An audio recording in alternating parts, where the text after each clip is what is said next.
নীলকর সাহেবের পুরো বাড়িটা আজও অচিন্তপুর গ্রামের লোকেরা এড়িয়েই চলেন।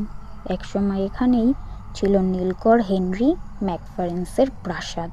উঁচু লোহার গেট, লম্বা বারান্দা আর মাঝখানে বিশাল উঠোন। কিন্তু নীল বিদ্রোহের রাতে অদ্ভুত আগুনে বাড়িটি পুড়ে কালো কঙ্কাল হয়ে যায়। তারপর থেকে শুরু হয় অজানা আতঙ্ক। গ্রামবাসীরা বলে, মাঝরাতে পুরো বাড়িটার ভেতর থেকে বাজে কাঁচ ভাঙার শব্দ, হাঁটা চলার ঠকঠক আওয়াজ, আর কখনো শোনা যায় ইংরেজি ভাষায় রাগী চিৎকার।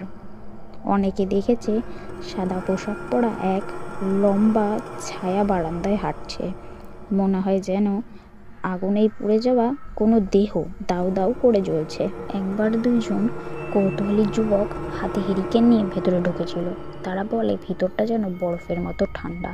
আর হঠাৎ করেই করিডোর জুড়ে ছড়িয়ে পড়ল নীলচে আলো। আলোটা জ্বলে ওঠার পরই তারা দেখতে পায় জ্বলন্ত চোখের এক ফ্যাকাশে আকৃতির দেওয়ালের পাশে কেউ দাঁড়িয়ে আছে। মুহূর্তের মধ্যেই হেরিকেনের আলো নিভে যায়। তারা তীব্র শ্বাস নিতে নিতে বাড়ি থেকে ছুটে বেরিয়ে আসে। সেদিনের পর থেকে আর কেউ সাহস করে ভেতরে যায়নি। গ্রামের লোকেরা এখনো বিশ্বাস করে নীলকর সাহেবের অশান্ত আত্মা তার পুরো বাড়িতেই ঘুরে বেড়ায়। প্রতিশোধের আগুন আজও নিভে যায়নি।